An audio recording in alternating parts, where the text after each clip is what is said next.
Ang istoryang ating mapakikinggan ay hindi angkop sa mga batang tagapakinig, sapagkat ito ay naglalaman ng mga sensitibong eksena at linya na hindi dapat mapakinggan ng mga bata. Ang ibang parte ng istorya ay naglalaman ng mga mararahas na salita at hindi kaaya-aya sa pandinig, kaya patnubay ng nakatatanda ay kailangan. Walang hiyang matanda ka! Tarantado ka! Pasalamat ka at hindi kita pinatulan! Hindi ko kayo patatahimikin! Kung nagdurusa ang anak ko, dapat magdusa rin kayo! Sige, subukan mo! Tama na! Tumahimik ka na! Tita, patawarin mo po kami. Nagmamahalan po talaga kami. Aba? Oo, mayaman ka. Pero sa palagi mo ba makakaulit ka pa? Dapat nga magpasalamat ka pa sa akin. Dahil kahit pangit ang anak mo, pinatulan ko. Hindi ko lang talaga masikmura ang pagmumukha niya. Kaya huwag kami ang sisihin mo. Dapat sarili mo. Kasi nagkaroon ka ng anak na pangit. Hayop ka! Papatayin ko kayo! Sisiguraduhin kong pagsisisihan niyo ang ginawa niyo sa anak ko! Tunay na iba ang pagmamahal ng isang magulang sa kanyang mga anak. Lahat ay kanilang gagawin para lang mapasaya ang mga ito. Kagaya na lang ni Anita. Lahat ay kanyang gagawin para sa nag-iisang anak na lalaki. Kaya maging ang buhay pag-ibig nito ay pinakialaman. Ngunit nabulag siya sa sayang nakikita niya sa mata ng anak. Dahil isang pangyayari ang magpapabago sa lahat. Pangyayaring hindi inakala ng mag-ina. Ano kaya ang mangyayari? Paano haharapin yun ni Anita? Ano-ano ang magaganap sa buhay nilang mag-ina sa pagdating ng pag-ibig ni Eman? Halina at ating pakinggan ang istorya ng buhay ng isang ina na labis na nag-aalala at nagmamahal sa kanyang anak. Ma, pang-ilan na po ito? Ayoko na. Naaabala lang po nila ang pag-aaral ko tungkol sa mga insekto. Anak, ginagawa ko lang ito para sa'yo. Hindi ako panghabang buhay dito sa mundo. At ayokong maiwan kang mag-isa. Makinig ka sa akin. Hindi na ako bumabata. Hindi natin masasabi kung kailan bababawiin ng Diyos ang pinahiram niya sa aking buhay. Kaya mabuti na ang maging handa. Ma, mas malakas ka pa nga po sa kalabaw. Isa pa, mabuti po ang Diyos. Hindi niya po tayo pababayaan. Kaya naniniwala po ako na dadating din ang panahon na hindi ko na po kailangang hanapin ang magiging kabiyak ng puso ko. Dahil ibibigay po siya sa akin ng tadhana. Kaya umuwi na po tayo. Paano ka naman makakakilala ng iba? Lagi ka lang nakakulong sa laboratorio mo. Isa pa, gusto ko na ng apo. Aba Eman, gusto ko pang maalagaan ang mga magiging apo ko. May punto rin si tita. Minsan kailangan mo rin lumabas ang lungga mo. Paano mo nga naman makikita ang destiny mo kung nakakulong ka lang palagi? Kinampihan mo na naman si Mama. Lumalabas naman tayo minsan ah. Lumalabas nga lang tayo kapag bibili tayo ng mga gamit mo o kaya may kukuhanin kang package. Ay, mabuti pa si Israel na iintindihan ako. Si Mama naman. Huwag ka na po malungkot tita dahil malapit na po ang piyesta sa amin. Ipapaalam ko po sana sa inyo mamaya na isasama ko si Emil. Para naman po may ibang environment niya. Magandang ideya yan. Sige, ihahanda ko ang budget nyo. Ipapaayos ko na rin ang mga gamit niya. Kailan ba ang punta nyo? Piyesta? Hindi pa naman ako pumapayag ah. Huwag ka nang kumontra. Sisiguraduhin ko marami kang makikitang insekto doon na wala dito sa Maynila. Talaga? Sige, sasama ako. Very good. Masayang-masaya si Anita nang marinig niya ang pagpayag ng kanyang anak na sumama sa kababata nito at tumayong kuya na rin niya. Dahil si Israel ay isa sa mga nabigyan niya ng pagkakataong makapag-aral noon. At kahit nga nakapagtapos na ito ay hindi pa rin ito iniwan ng kanyang anak. Dahil doon ay mas lalo siyang nagtiwala sa binata.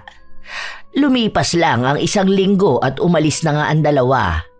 Dala nila ang kotse ni Eman ay tinungo nila ang Nueva Ecija na siyang probinsya ni Israel. Sigurado akong masaya ang bakasyon mo rito. Marami ba talagang kakaibang insekto sa inyo? Oo naman. Hindi lang insekto ang marami sa amin, kung hindi pati magagandang babae. Kuya Israel, alam mo naman na wala akong interes sa mga ganyan. Totoo ba?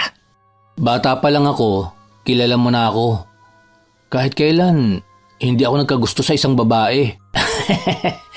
Ang weird mo talaga. Sandali. Oo nga no. Simula noon, wala ka pang naging crush man lang. Umamin ka nga. Wala ka ba talagang interes sa babae? O lalaki ang gusto mo? Ano? Mas wild pa palang imagination mo sa akin, Kuya Israel. Hindi ako bakla. Talagang wala lang nakakakuha ng interes ko. Isa pa, wala rin namang magkakagusto sa itsura ko. Mayaman naman kasi kayo. Bakit hindi mo na lang ipatanggal ang malaking balat mo sa mukha? Hindi na. Para saan pa? Sanay na ako sa balat sa mukha ko. Isa pa, paniguradong matagal akong hindi makakagawa ng mga experiment at mga observation sa mga insekto. Sayang lang ang oras. Para saan ba ang ginagawa mo? Plano ko kasing makagawa ng mga produkto gamit sila. Malay mo, yun pala ang ikayaman ko. At saka, curious din ako kung bakit sila nandito sa ibabaw ng mundo. Ano-ano ba ang uses nila? Ganun. Ha? Hay nako, hindi ko talaga maabot ang utak mo. Masyadong mataas. Grabe ka naman. Hindi naman ako ganun katalino. Maiba ako. Malayo pa ba tayo? Malapit na. Pero pagdating doon, magpapahinga muna tayo. Tapos bukas ng maaga tayo pumunta sa bukid para maghanap ng mga insekto mo. Sige. Ilang sandali pa, nakarating na sila sa bahay ni na Israel. Bagamat hindi mansyon ang bahay ng mga ito, ay masasabing malaki na rin naman ang bahay nila na gawa sa semento ngunit walang pintura. Iba sa mga bahay na nakita ni Eman habang papasok sila sa barangay nito. Malawak din ang bakura ng pamilya nila. Mainit naman silang sinalubong ng mga magulang ni Israel. Dahil ang ina ng binata ang tumulong sa mga ito na makapagpatayo ng maayos na bahay. Si Anita rin ang nagpaaral kay Israel. Kaya para sa mga magulang ng lalaki, dapat na itrato nila ng tama ang kakaibang anak ng ginang. Kinabukasan ay maagang ang gumising ang dalawang binata. Tinungo nila ang bukid na hindi naman kalayuan sa bahay ni na Israel. Ang lamig pala ng hangin dito pag ganitong oras. Fresh air pa. Kaya masarap din mamuhay sa probinsya eh. Mukhang makakarami nga ako ng makikitang insekto dito. Ang mabuti pa, lumibot muna tayo. Mamaya sasamahan kitang maghukay ng mga insekto mo. Sige. Naglibot nga ang dalawa. Manghang-mangha naman si Eman sa buong paligid. Hanggang makarating sila sa isang parte ng bukid kung saan ay namimitas ng mga bunga ng gulay ang ilang kadalagahan sa lugar nila. Hindi naman sinasadyang mabaling ang paningin ni Eman sa isang dalaga. Napahinto siya sa paglalakad at tinitigan lang ito. Napansin naman yon ni Israel. Tapos, Emil, hoy, ayos ka lang ba? Sino yung babaeng yun? Yung naka-yellow dress? Oo, sino siya? Taga rito rin ba siya? Saan siya nakatira? Sandali. Dahan-dahan ka lang ng tanong. Ang ganda niya. Aba, mukhang may nakakuha ng interest mo maliban sa insekto ah. Ano ang pangalan niya? Siya si Sofia. Tara, ipapakilala kita. Ha? Nako, wag na. Nakakahiya. Akong bahala sa'yo. Halos hilahin na ni Israel si Eman palapit sa mga dalaga. Wala naman itong nagawa. Lalo na at nakakuha na sila ng atensyon. Nang makalapit sila sa totoong pakay, ay nahinto si Sofia sa kanyang ginagawa. Oh, Kuya Israel, nagbakasyon ka po pala. Akala namin hindi ka uuwi ngayong piyesta. Naisipan ko kasing ipasyal ang kaibigan ko. Anak siya ni Mrs. Anita, yung nagpaaral sa akin. At nabigay noong nakaraang Pasko dito sa atin ng mga panghanda. Talaga? Anak pala siya ni Madam. Mabuti naman po at isinama mo siya. Aba, dapat ko talaga siyang isama. Para naman magkakulay ang mundo niya. Siya nga pala si Emil. Mayaman, matalino at mabait. Emil, siya naman si Sofia. Siya ang pambato ng lugar namin sa mga pageant. Hello. Ako si Emil. Ako naman si Sofia. Maligayang pagdalaw dito sa lugar namin. Ha? Mukhang tinamaan ang binata ng mga Valencia. Baka nahihiya po siya. Mukha nga. Kuya, tara na. Sige. Usap tayo mamaya.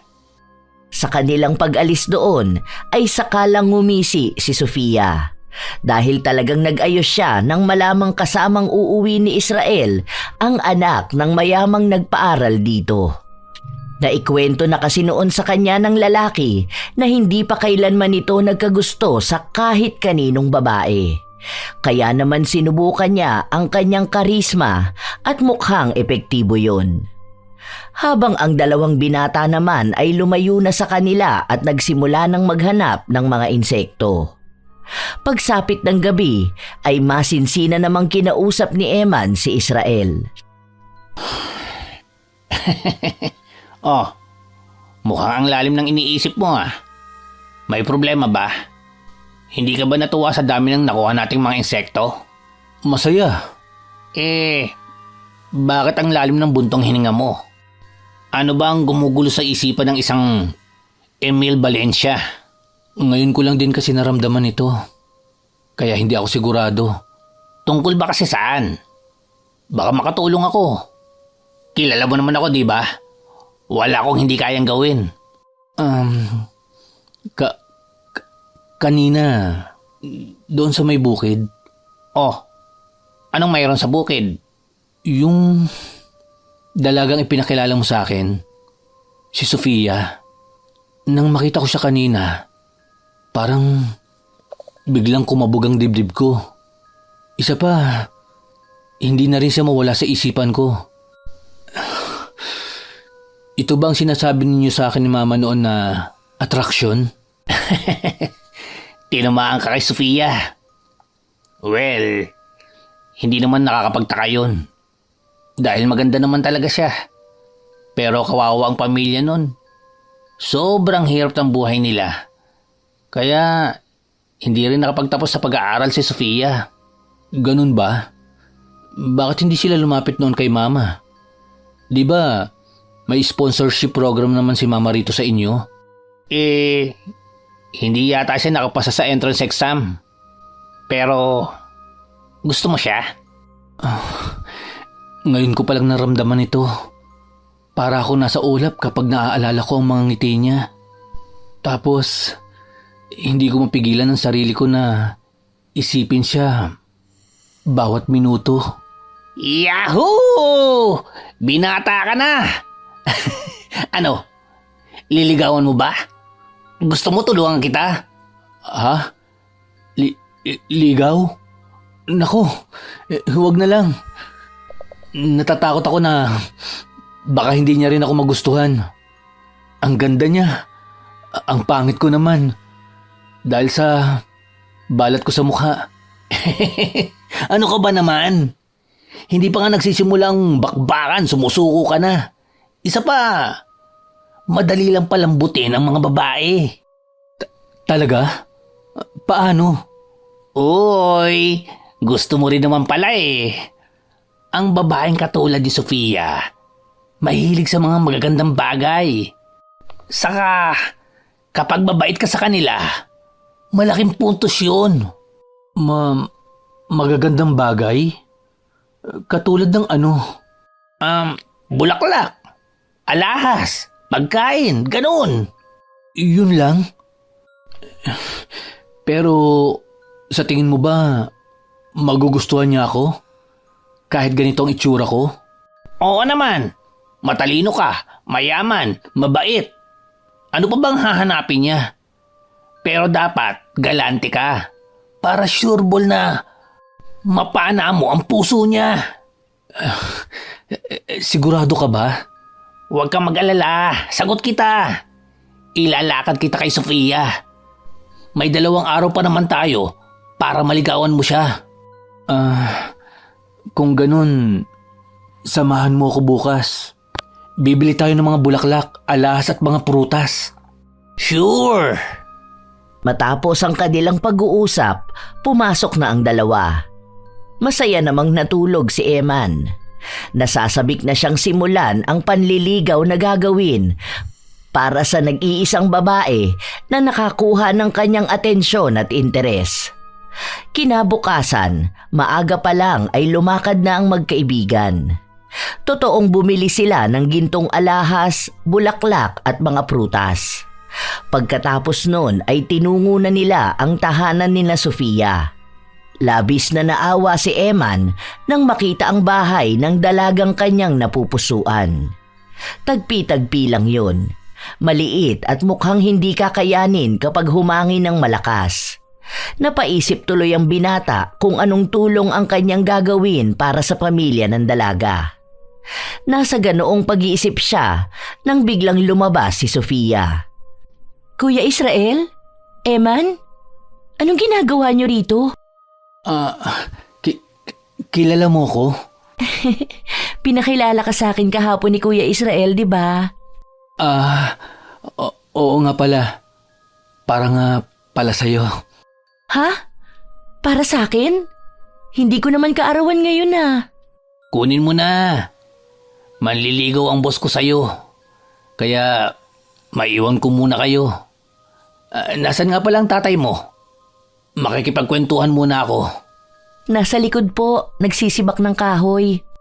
Oh, maiwan ko muna kayo Ikaw na munang bahala sa kaibigan ko Iiwan mo ko? Ano ka ba? Iiwan ko muna kayo. Para magkakilala kayo ng mabuti. Huwag mo sabing natatakot ka kay Sofia. Huwag kang matakot sa akin. Hindi naman ako nangangagat Hindi naman yun ang ibig kong sabihin Tara sa loob. Nagkape ka na ba? Hindi pa. Ipagtitimpla kita ng kape. Oo nga pala, salamat sa mga regalo mo. Namula naman si Eman nang ngitian siya ng matamis ni Sofia. Hindi niya rin namalayang nakatulala na pala siya sa dalaga.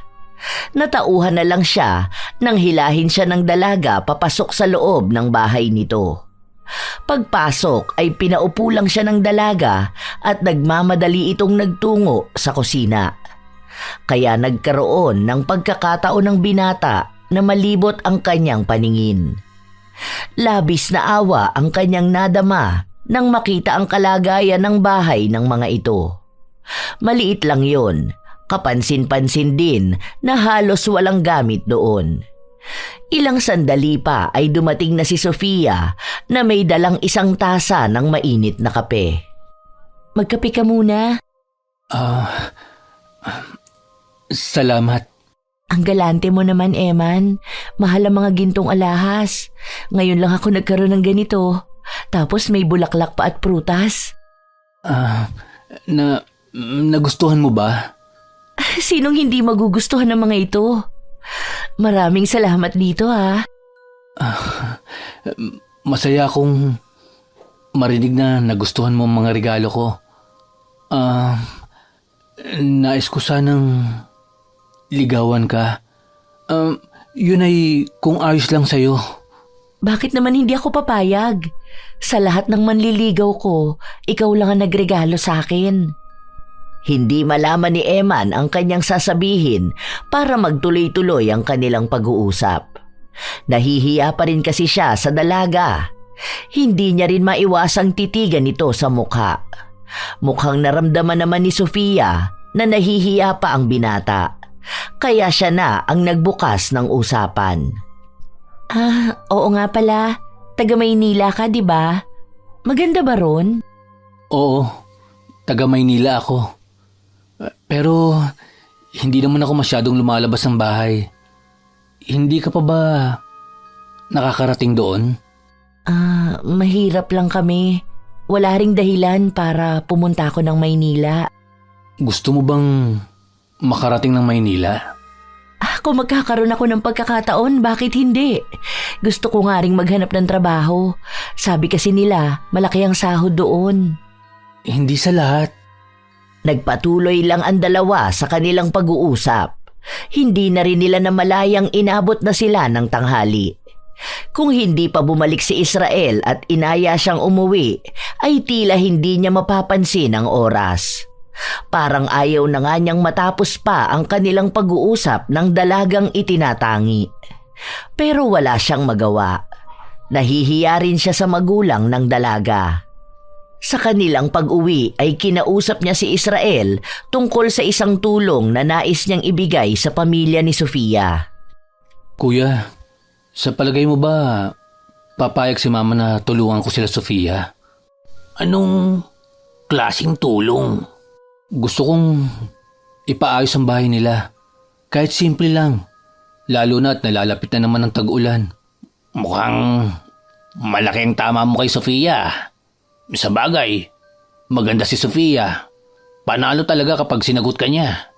At malakas ang pakaramdam ko na sasagutin ka niya. Ha? Talaga? Oo naman. Naputol ang kanilang pag-uusap nang tumunog ang cellphone ni Eman na nasa kanyang bulsa. Hindi na niya tiningnan pa kung sino ang tumatawag, sapagkat tanging ang kanyang ina at si Israel lang ang nakakaalam ng kanyang numero. Hello, ma. Napatawag ka po. Namiss mo na po ba kami? Hello po, tita. Aba, mukhang ang sigla yata ng anak ko Siguro sandamakmak na naman ang insekto na nakuha mo. Tita, binata na po si Emil. Marunong nang manligaw. Kuya Israel. Talaga?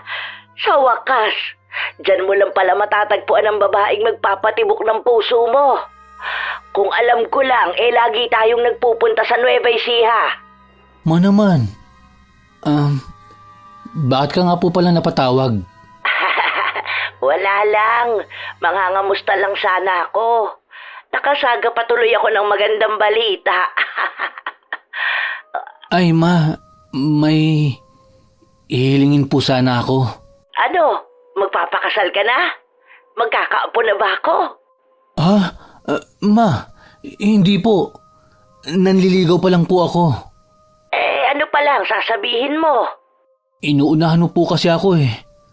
Ang sasabihin ko lang naman po, tungkol po sa gusto kong gawin. Diretsuhin mo na ako. Ayoko na mga pabitin. Kasi ma, kanina po, nakapasok po ako sa loob ng bahay ng nililigawan ko. Tagpi-tagpi lang po ang bahay nila. Lupa rin po ang sahig nila. Yung bubungan nila parang nakapatong lang. Malapit na po ang tag-ulan.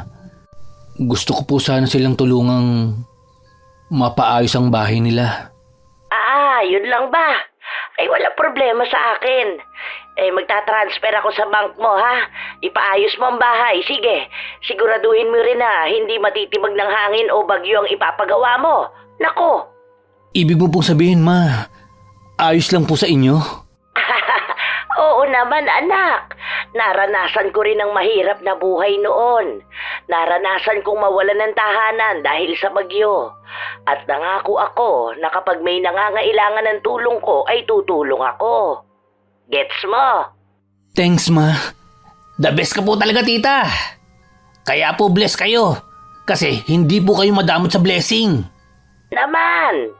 Kaya Israel, ikaw na ang bahala Alam mong hindi marunong sa pagpili ng mga materyales si Eman. I-guide mo siya. Opo. Ako na pong bahala. Gaano po ba kalaki? Mas malaki sa bahay nila ngayon. Pero simple lang.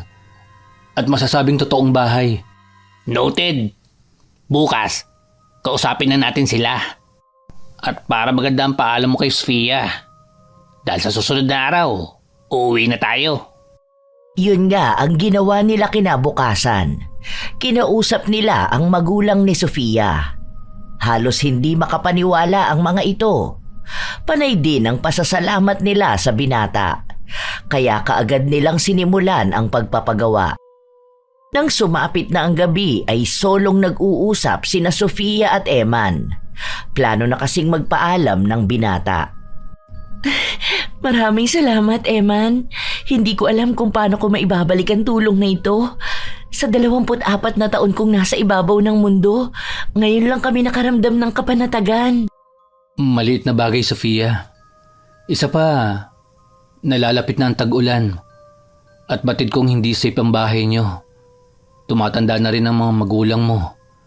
Kaya bilang patunay ng katapatan ko sa hangarin ko sa'yo, gagawin ko ang lahat ng makakaya ko para panatag at payapa ang bawat gabi nila. Salamat. Nagulat nga ako na sa loob lang ng isang araw ay halos patapos na rin. Baka bukas o sa susunod na araw buo na ang bahay. Mabibilis ang kinuhang trabahador ni Kuya Israel. Oo nga pala, Sofia. Baka ito na ang huling araw ng bakasyon ko rito. Baka matagalan pa bago ako makabalik. Ha? Ganun ba? Kung ganun, sinasagot na kita, Eman. Anong sinabi mo?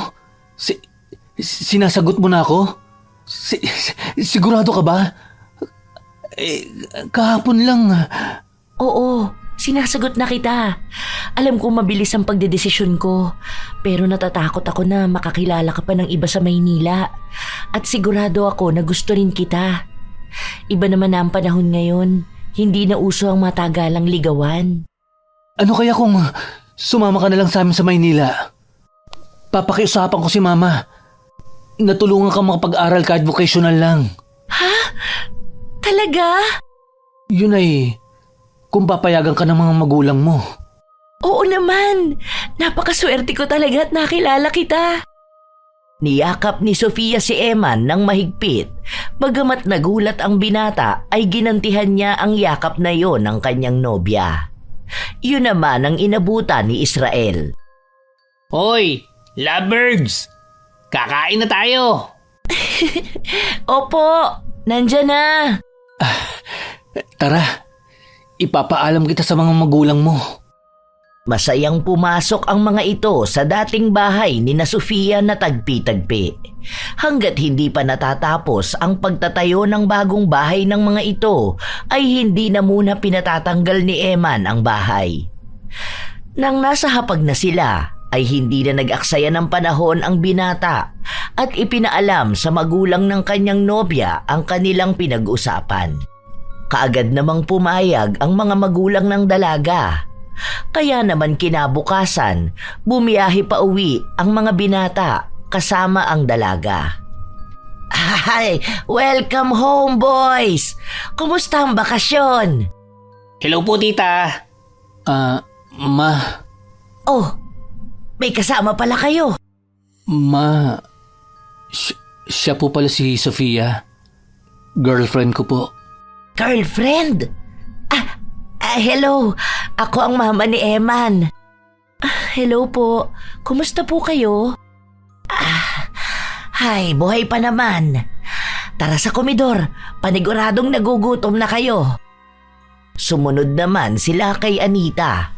Hindi naman mapigilan ni Sofia na ilibot ang kanyang mga mata. Labis siyang namangha sa bahay nila Eman. Bukod sa maganda, ay talaga namang napakalaki nun. Palihim siyang napangiti dahil alam niya na naka-jackpot siya kay Eman. Bagamat hindi ito gwapo ay mayaman naman. Simula ng araw na yon ay doon na nanirahan si Sofia. Habang si Israel naman ay bumalik sa probinsya para matapos ang pinapagawa ni Eman na bahay. Babe, hinahanap ka ni Mama. Ha? Bakit? May nagawa ba akong mali? Ano ka ba? Wala ka nagawang mali. Kakausapin ka lang ni Mama. Huwag ka mag-alala. Mabait ang mama ko. Samahan mo ko. Sige ba? Tara na. Magkasamang bumaba mula sa ikalawang palapag ang magkasintahan. Nakita nilang nakaupo si Anita sa mahabang sofa na akala mo ay isang aristokrata. May balita ako para sa'yo, Sofia. Nakausap ko na ang eskwelahan. Sa susunod na taon ay papasok ka na. Kaya dapat ngayon pa lang ay matuto ka ng manamit ng maayos. Hindi uubra ang pormahan mo rito sa Maynila. Ayokong mabuli ka at ayokong mapaaway ako. Opo, magbihis ka. Mamimili tayo ng kaunting damit mo. Dapat masanay ka na sa mga damit na yon. Napakaganda mo pa namang bata. Sige po. Nagmamadaling tumakbo pabalik sa kanyang kwarto si Sofia. Mabilis siyang nagbihis ng damit, habang si Emma naman ay masayang nakikipag-usap sa kanyang ina. Ma, salamat po sa support niyo sa amin ni Sofia. Ano ka ba naman, anak? Siyempre susuportahan kita. Ngayon ka na nga lang nagmahal kukontra pa ba ako? Salamat po talaga. Kung samahan mo kaya kaming mamili? Hindi na po. May kailangan pa po akong pag-aralan O sige. Mabuti na lang talaga at matyaga sa'yo si Sofia. Nako, lagi ka na lang walang oras sa mga ganito. Babawi na lang po ako next time. Ilang sandali pa, bumaba na si Sofia. Nakasuot lang ito ng jeans na maluwag at plain na blouse. Napapabuntong hininga na lang si Anita sa nakikitang itsura nito. Dinala niya sa isang mall ang nobya ng anak at binilhan ito ng mga bagong damit na babagay sa itsura nito. Nang makabili na sila ay umuwi na rin sila. Pinasuot na rin ng ginang ang isang bestida. Kaya pagdating sa malaking bahay ay natulala si Emma nang makita ang nobya. Ano sa palagay mo, anak? Nagustuhan mo ba ang suot ko? Napakaganda mo talaga. At bagay na bagay sa'yo ang suot mo. Ang galing talaga ng mata ko sa pagpili ng damit, ano? Salamat po, Ma. Maraming salamat po, Mrs. Valencia. Tawagin mo na lang akong mama. Naging masaya naman ang kanilang mga sumunod na araw. Nakabalik na rin si Israel galing probinsya. Lumipas pa ang mga araw at naging masaya naman sila. Lalo na si Eman. Anak, pwede ba kitang makausap? Tungkol po saan? Tungkol sa inyo ni Sofia. Ano pong tungkol sa amin? Anong plano mo sa relasyon nyo? Hindi pwedeng ganito lang. Pakakasalan ko po siya, Ma. Alam ko po sa sarili ko na siya na talaga. Wala naman akong mapipinta sa kanya. Pero sana tuparin mo yan. Gusto ko munang magkaapo bago ko mamatay. Siyempre naman po. Pero sa ngayon, gusto ko po munang makatapos siya ng pag-aaral. Alam ko po na pangarap niya yon. Kaya handa po akong tulungan siyang maabot yon. Hindi talaga ako nagkamali sa pagpapalaki sa iyo. Pero wala ka bang balak ipatanggal ang balat sa mukha mo? Ma, tanggap at mahal ako ni Sofia kahit mayroon ako nito. Kaya para saan pa po? Ang mahalaga po sa akin, mahal ako ng mga taong mahal ko. Hindi na nangulit pa si Anita. Hinayaan na lang niya ang kanyang anak. Lingid sa kaalaman ng dalawa ay pinapakinggan ni Sofia ang kanilang mga usapan. Napangisi ng malaki ang dalaga sapagkat may planong nabuo sa kanyang utak. Plano na sigurado siyang makakamit niya. Nang marinig niya ang papalapit na yabag ng ginang ay dali-dali siyang bumaba ng hagdan. Tinungo niya ang kusina at nagtimpla ng gatas para sa nobyo. Yun naman ang inabutan ni Israel. Sofia, para ba sa akin yan? Mayaman ka ba? Para kay Eman to. Mukhang nahulog ka na sa kanya. Ano, pera-pera na lang? Tigilan mo nga ako. Ikaw ang nagplano nito. Bakit ako ngayon ang kinu-question mo? Binibiro lang kita. Masyado ka naman seryoso. Hindi bale. Pag tuluyan ang nahulog sa bitag natin si Emil, lalayo na tayo. Totoo ba?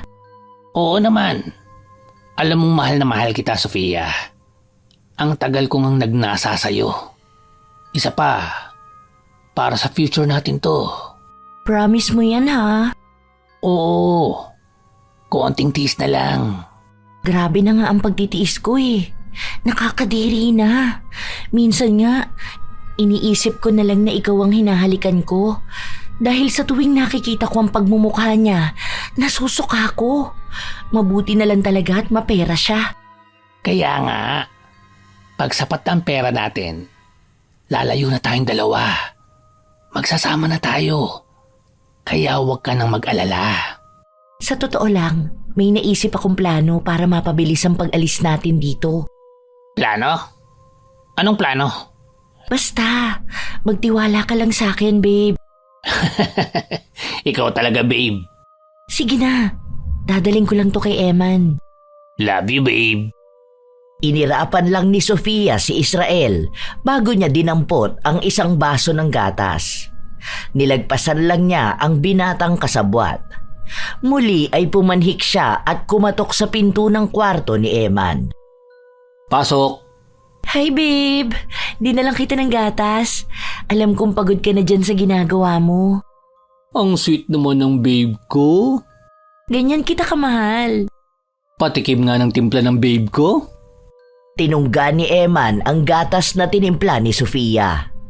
Mabilis niyang inubos yun at nakangiting inabot muli sa nobya ang basong wala ng laman. Masarap ba? Sobra.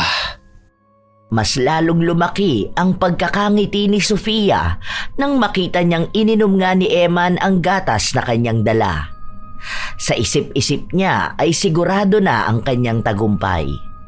Ilang sandali lang ay biglang nagbago ang ekspresyon ng mukha ni Eman. Para itong hindi komportable at init na init. Tumalab na ang gamot na nilagay ko. Mabilis lang pala. Babe, pwedeng makisuyo? Palakas ako ng aircon. Parang biglang uminit eh.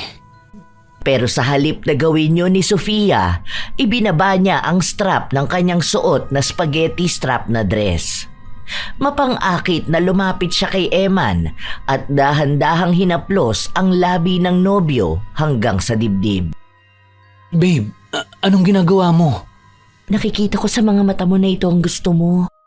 Handa akong gawin ang lahat para sa'yo. Pero... Hindi na natapos pa ni Eman ang kanyang sasabihin nang siilin siya ng halik ni Sofia.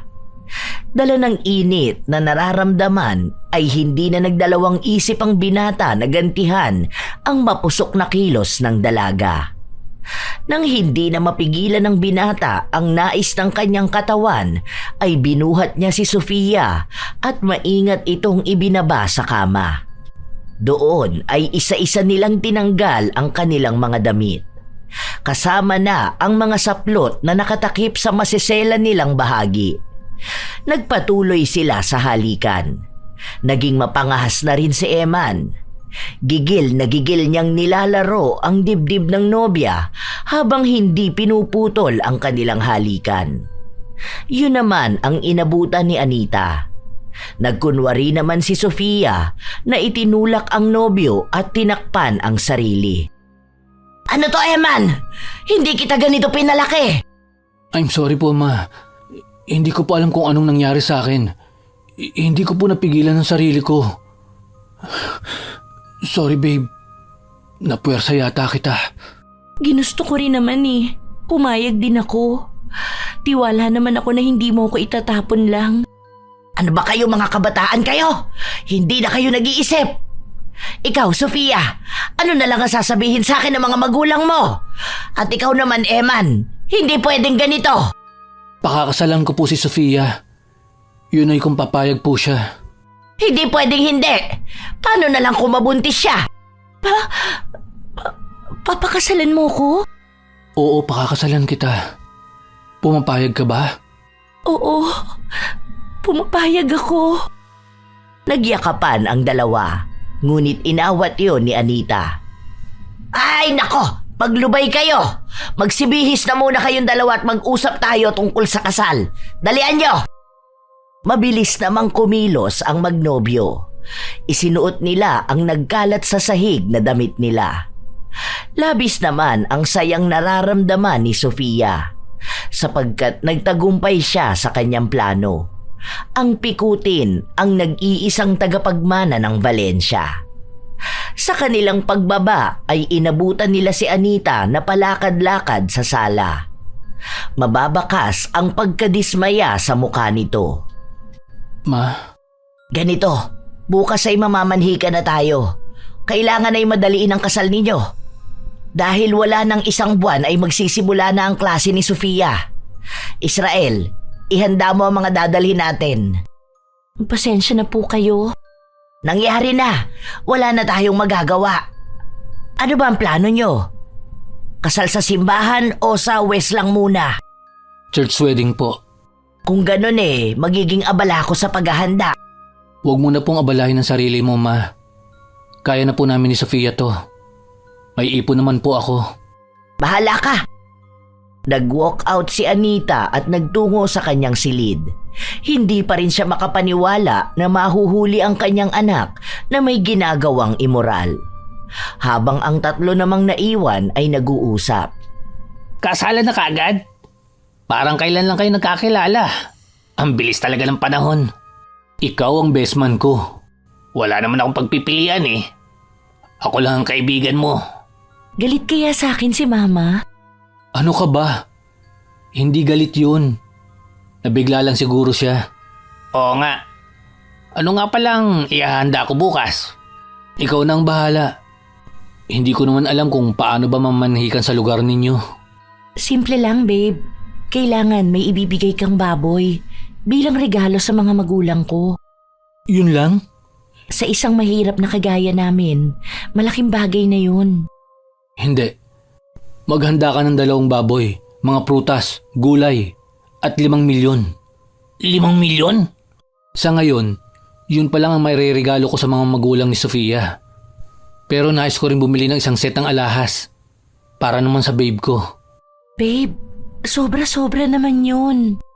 Babe, kulang pa yun. Huwag mo kalimutan, kuya, ha? Magpapahinga na kami ni Sofia. Noted. Ako nang bahala. Kinabukasan ay namanhikan nga sila. Nabigla man ang mga magulang ni Sofia ay wala na itong nagawa pa kundi ang pumayag. Tumatanggi pa ang mga ito sa regalo na kanilang dala. Ngunit sa huli ay tinanggap din naman. Lumipas pa ang mga araw at labis na naging abala ang mga ito para sa kasal ng magkasintahan. Babe, hindi kita masasamahan ngayon sa pagkuha ng mga damit ng mga abay. Kasama mo naman ang mga kaibigan mo, di ba? Oo, babe. Kaso, paano yung bayad? Send ko na lang sa Gcash mo. Babe, may sasabihin sana ako eh. May problema ba? Uutang sana ako sa'yo. Gusto daw kasi sana ni tatay na magtayo ng piggery. Para pag wala na raw sila, may maipapamana sila sa mga magiging apo nila. Anong utang ba ang sinasabi mo? Kunin mo ang checkbook ko. Ikaw na ang maglagay ng amount. At sa'yo ko na lang ipapangalan. Talaga, babe? Naku, maraming salamat. Kaya mahal na mahal kita eh. I love you. I love you more. Nagyakapan ang dalawa. Pagkatapos ay nagmamadaling umalis si Sofia. Lingid sa kaalaman ni Eman ay nabudol siya ng kanyang mapapangasawa. Sapagkat hindi naman totoo ang sinabi nitong nanghihiram ang kanyang mga magulang. Isa yon sa kanyang plano para sa pagtakas nila ni Israel. Ngunit totoong kukunin niya ang mga damit para sa abay. Yun naman ang inuna niya. Bago siya nagpunta sa bangko at ipinasok sa bank account ni Israel ang mahigit sa 10 milyon. Pagkatapos nun ay nakipagkita siya sa kasabwat at naghotel sila.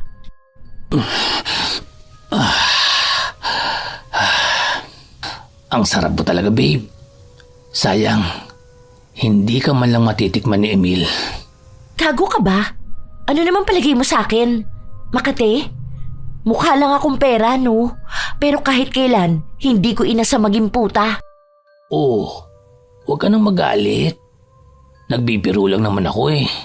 Para ka kasing tanga eh. Nakakasira ka ng mood.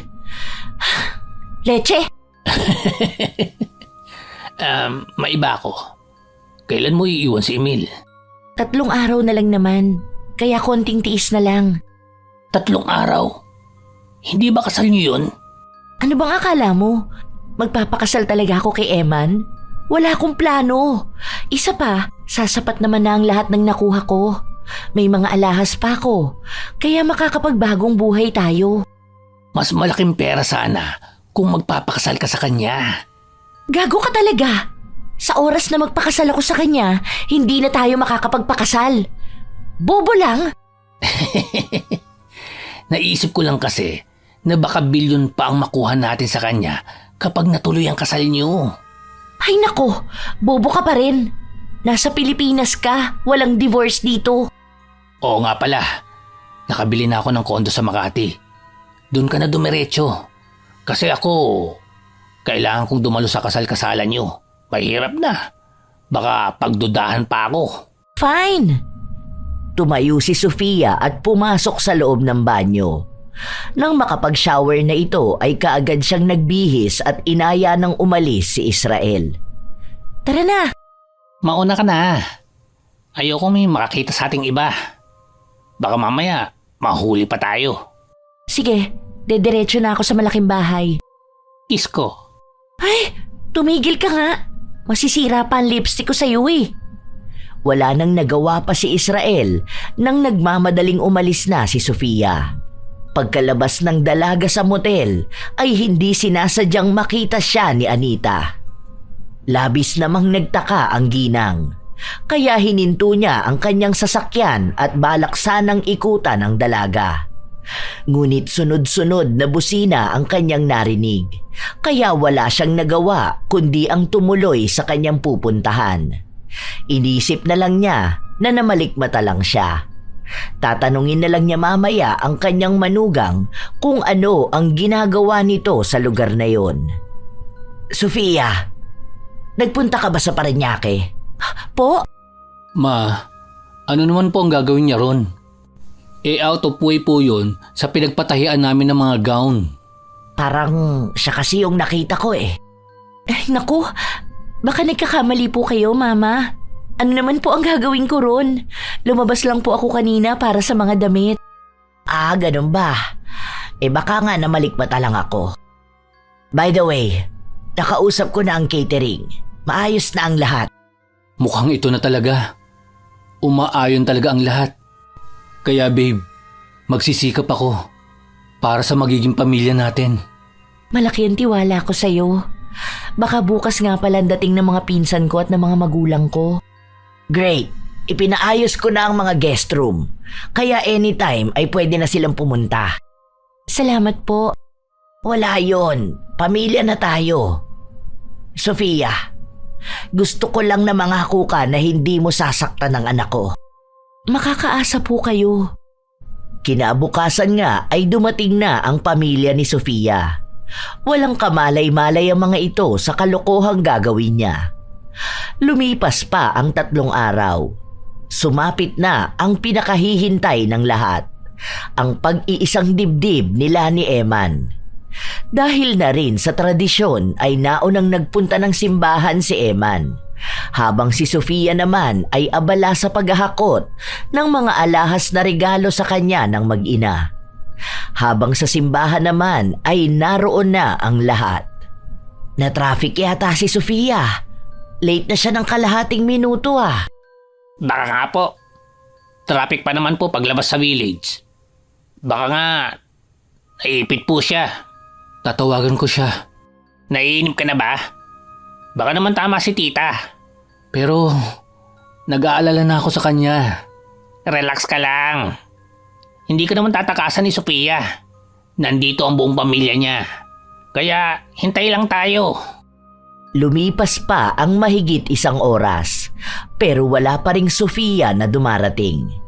Alalang-alala ang kanilang mga bisita, kaya naman sinubukan nilang tawagan ang bride-to-be. Ngunit nagulat sila dahil unattended na yon.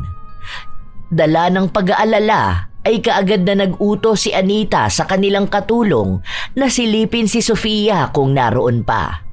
Pero hindi inaasahan ang sinagot nito. Hindi makapaniwala ang ginang, kaya napatitig siya sa kanyang anak.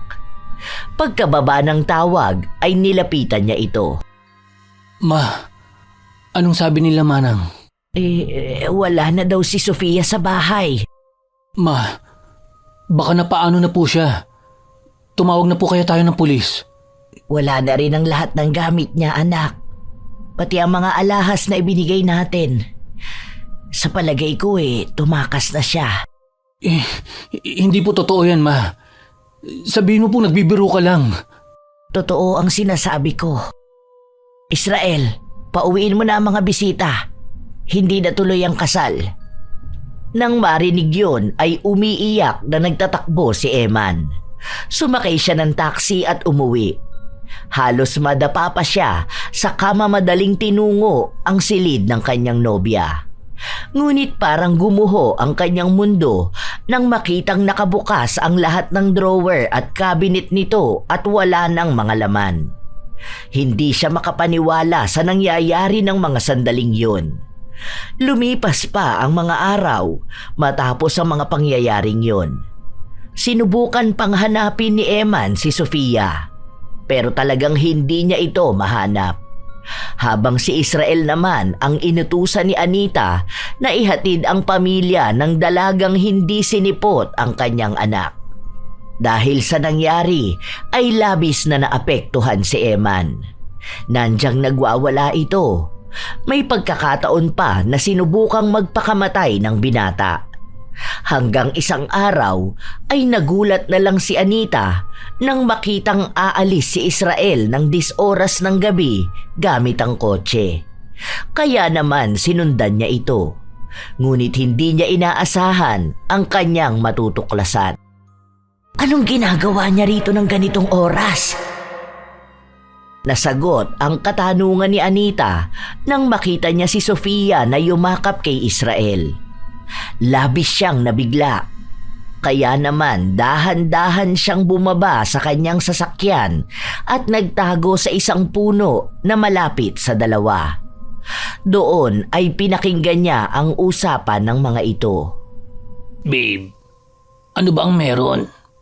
Anong oras na? Pinapunta mo pa ako rito. Alam mo namang nag-iingat ako sa bawat galaw ko sa bahay. Paano na lang kapag nalaman nilang magkasabwat tayo? Praning ka lang. Pinapunta nga pala kita rito para hiramin ang card mo. Nando naman ang pera ko Aanhin mo naman ang card. Nagugutom ako. Gusto ko kumain ng masarap. Namiss mo lang yata akong kainin Pwede. Mukha na mismo na rin ang pagkain mo sa akin. Hindi na nakapagpigil pa si Anita at walang pagdadalawang isip na sinugod niya si Sofia. Dinamba niya ito at saka sinabunutan. Labis namang nagulat si Israel sa biglaang pagsulpot ng ginang. Nang matauhan siya ay saka lang niya sinubukang awatin ang mayamang babae. Ngunit hindi nagpaawat si Anita.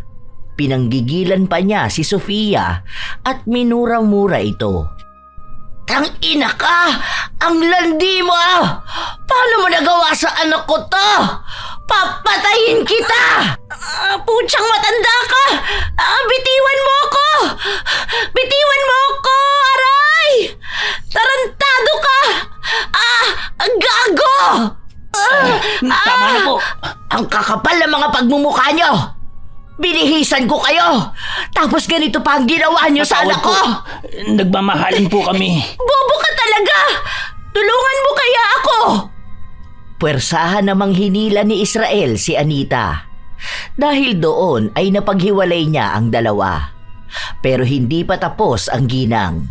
Susugod pa sana ulit ito, ngunit sinampal siya ni Sofia. Walang hiyang matanda ka! Tarantado ka! Pasalamat ka at hindi kita pinatulan! Kakalbuhin kita! Sige, subukan mo! Hindi ko kayo patatahimikin!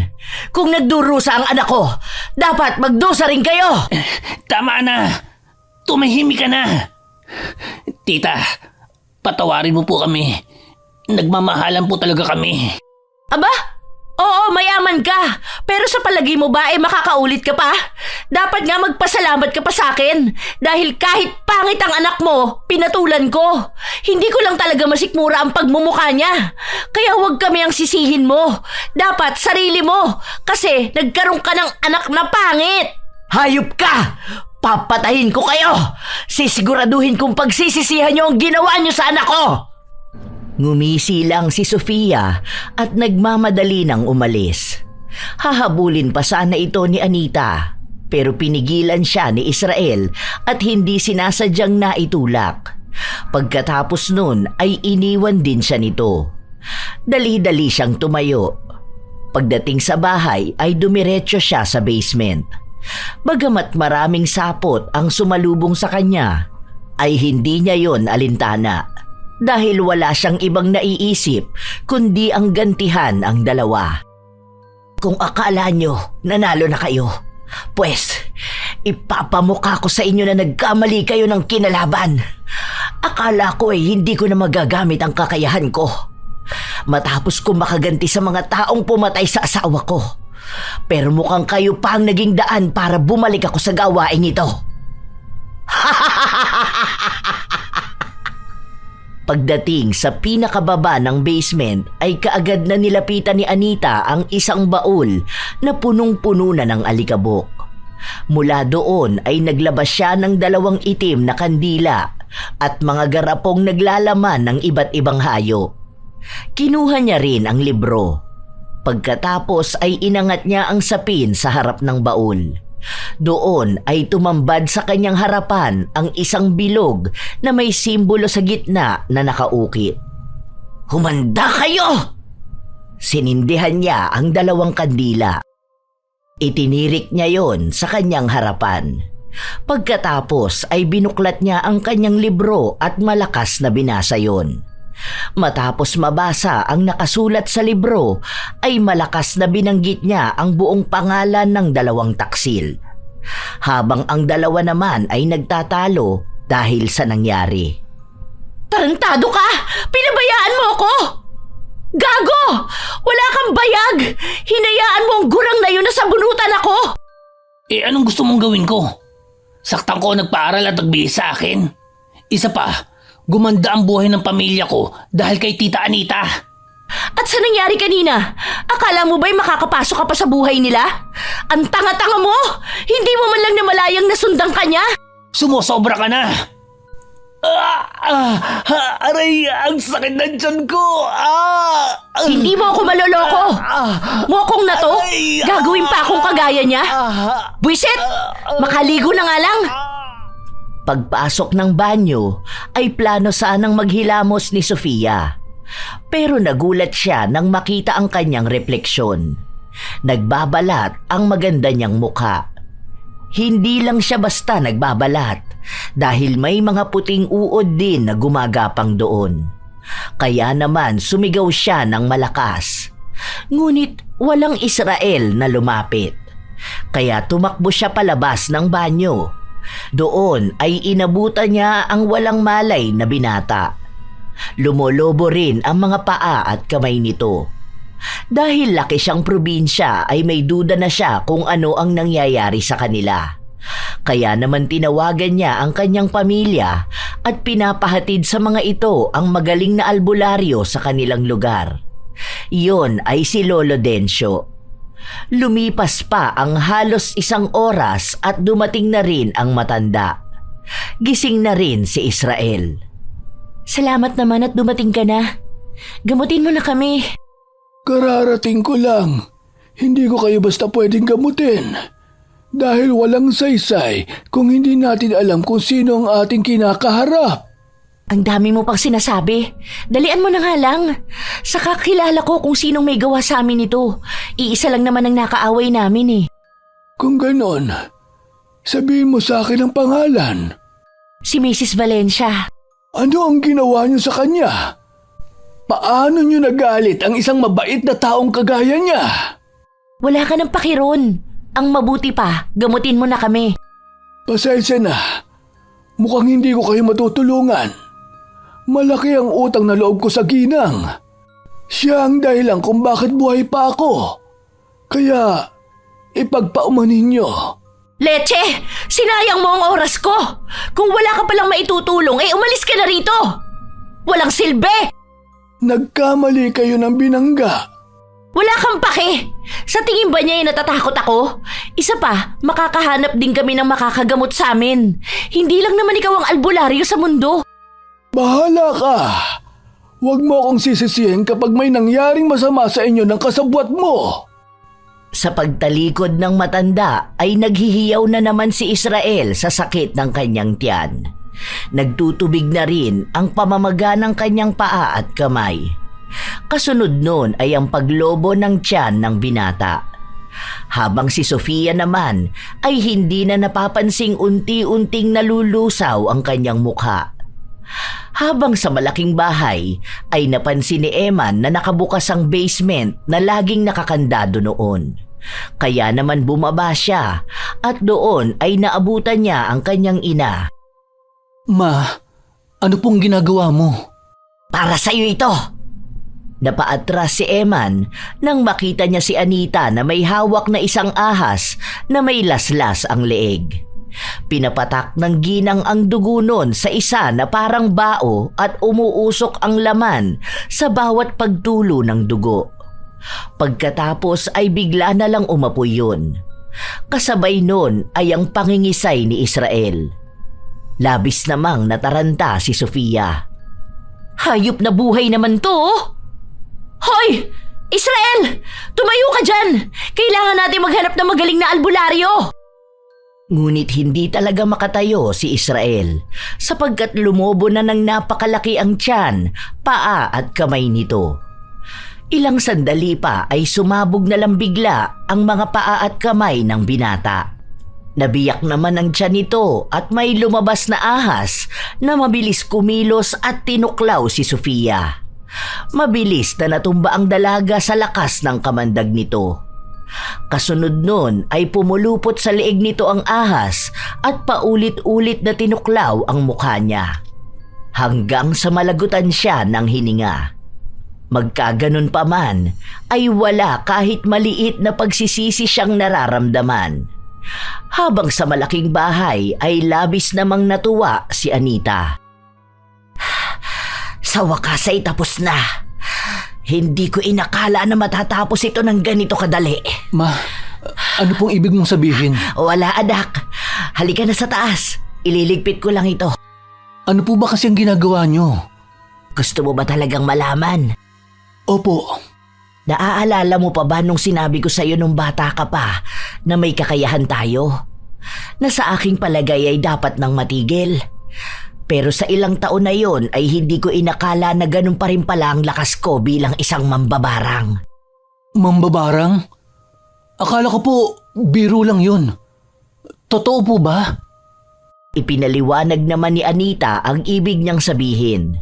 Inamin din niya sa kanyang anak ang natuklasang pagtataksil ng matalik nitong kaibigan at nobya. Sinabi niya na iginanti lang niya ang paghihirap na dinanas nito sa mga manlolokong tao. Naintindihan naman yon ng binata. Matapos ang pangyayaring yun ay unti-unti nang gumagaling si Eman. Nakaka-move on na rin ito. At hindi nagtagal ay nakakilala ng taong magmamahal sa kanya ng totoo. Labis naman ang saya ni Anita. Kaya kahit na masama ang kanyang nagawa ay nagpasalamat pa rin siya sa Diyos. Sa paglipas ng taon ay nagkaroon na ng anak si Eman sa pangalawa at huling babaeng minahal niya. Minsan, sa buhay natin ay nakakatagpo talaga tayo ng mga taong tinulungan mo na ay lolokohin ka pa. Iba-iba ang mga tao. Pero karamihan sa ngayon ay mas pinahahalagahan na nila ang pera.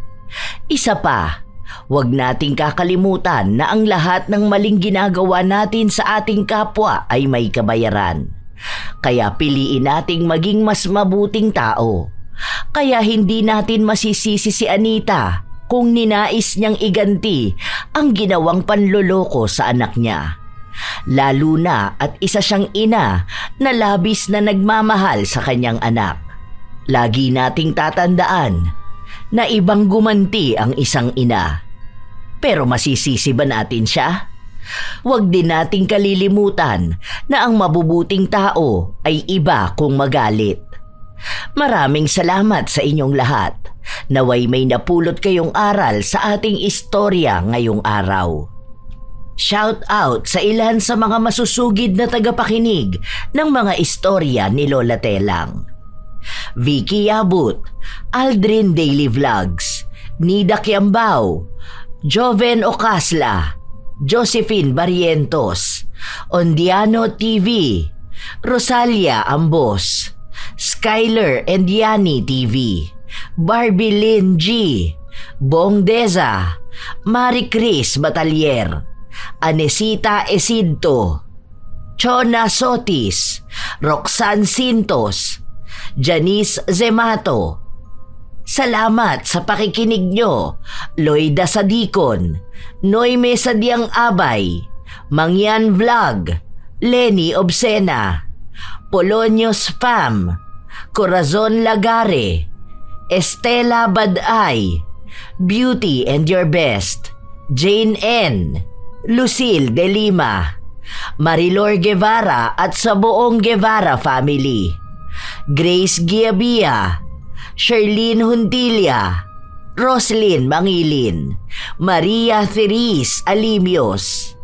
Shout out sa inyo, Cherry May Libiran, Salvadora Morales, DC7 Vlog, Tita Dagupan, Irish Abela Tuazon, Vicky Cabidoy, Flora del Lanch, Filipina Palsario, Zedric Banyaga, Tess Villarico, Ami Bag, Chinita Closa, Wendy Ignacio, Milrose Demate, Arvid Shane Hoiberg Channel, Sydney Crosswind, Hazel Fiesta, Esteli Reyes, AJ Chua, Francisco Neng at kay Gia Gigi.